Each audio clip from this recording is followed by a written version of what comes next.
guys, welcome back to my YouTube channel. This is Pooja, and since it's a very sunny day outside, I decided to film this video.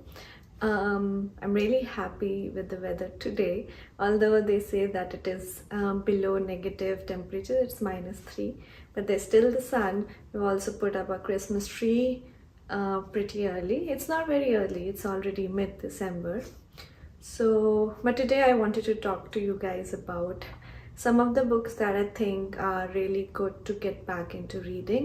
Now I get a lot of messages like this on Instagram and on like my personal circles. People would ask me what are some good books to read because they have gotten off the bandwagon for years now, but they still want to get back into reading. So I made a list that I want to share with you guys, and I will just kind of touch up on the subject of these books, and you can decide for yourself if you want to go ahead with one of them. It's a very mixed list, some fiction, some non-fiction, and these are books that when I was getting back into reading, I found them, and then I found them really interesting, and from there I was able to build up my habit more strongly. So the first book that I want to talk about is 1,000 Splendid Suns by Khaled Hosseini. It's a very popular book, and I'm sure a lot of you guys would have read it or come across quotes from it. But this was one of those books that I read back in college, which is going to be about 10 years now. And at this point, I have completely just stopped reading because things get in the way, and you're preparing for your competitive exams, etc. But I found this book and I read it, and I realized again how much I have missed reading. And then I made an effort to read more books, although I did not read a lot of books that year again, but sort of it was a setting stone to my reading habit again, and look at me now. So this is one of the books that I really recommend. It is about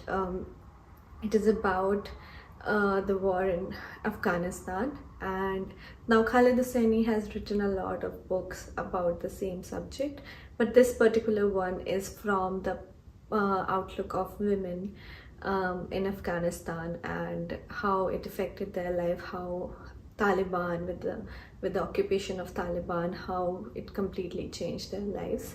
And I am all up for feminist literature like these, and it was a very heartbreaking read, but I wanted to read more of books like these and know about what is happening around the world from the perspective of like a story, a fictional story. So this really got me back into my reading habit and interest again. The second book that I want to talk about is Normal People by Sally Rooney. This is a book that I've just recently read, in the last year, and it's a mix of, modern relationships and older traditional values, and how we just are always torn between them while looking at any new relationships, friendships. I wouldn't go a lot into it, but it is a very dialogue heavy book, and it makes for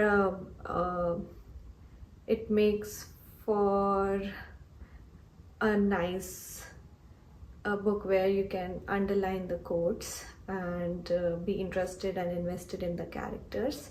The characters are flawed in their own ways, they are not perfect, and you can relate somewhat to it, and it's also a smaller, easy read in some sense, heavy on the head sometimes, but it's not too bad.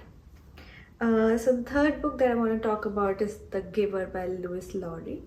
This is again a small book, and it is also very easy to read book because it's also advertised for kids.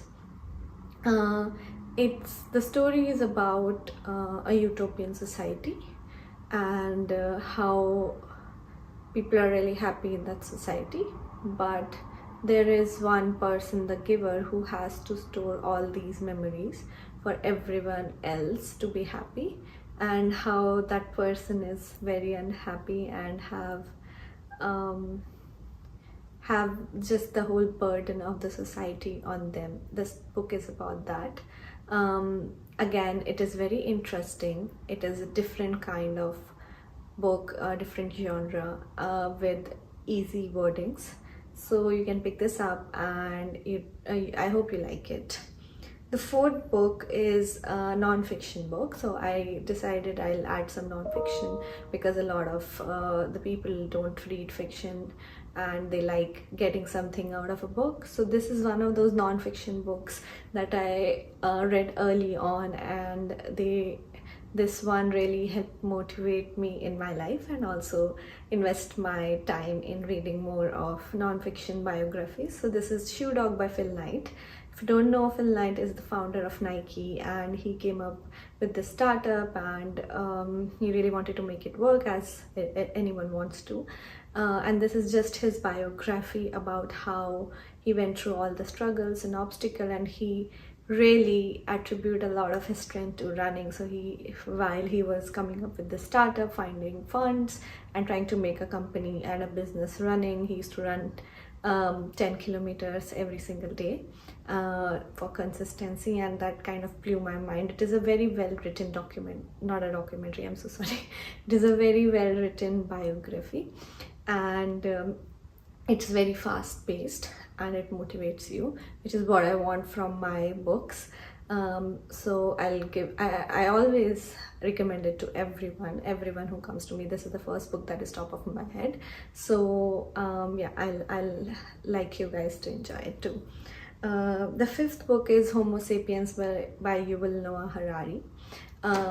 So Yuval Noah Harari is one of my very favorite authors. I probably read everything that is out there by him, and when I read this book, I remember I borrowed this book from someone in my office, and it's a thick book. It's 500 pages book. When I read this book, it completely changed my outlook about humans and my life, and how we have feelings, so we look at our lives as being larger than life and being the center point of the universe, but that is not true. We came here by some permutation, combination, evolution, and what is the history behind that. So we should not forget it, and there might come a time in our lives too where we need to remind ourselves that we are but only like a small part of this universe, and things happen. So it's a very enlightening and informative and enriching book, and completely changes your perspective towards how you look at your life and your being. The sixth book is Aristotle and Dante Discover the Secrets of Universe. This is a fiction book. This is about friendship, teenage friendship, and I'd mentioned this was a book that was gifted to me by Ria. Ria, if you're watching this, thank you.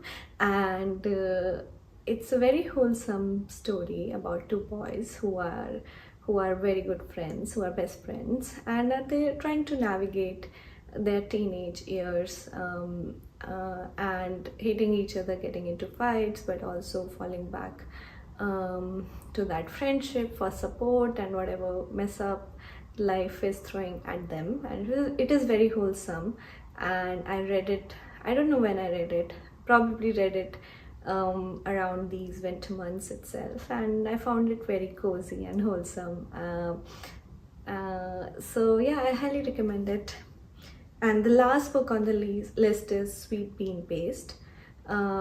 This is a very sweet book. It's a Japanese piece of literature. It's translated, and this book, the protagonist is a 80-year-old lady who is trying to find a job in a sweet bean paste shop. I forgot the name of the pancakes that they have, but like there are pancakes that have the sweet bean paste in it, which are sold in Japan around the time there is time for cherry blossoms.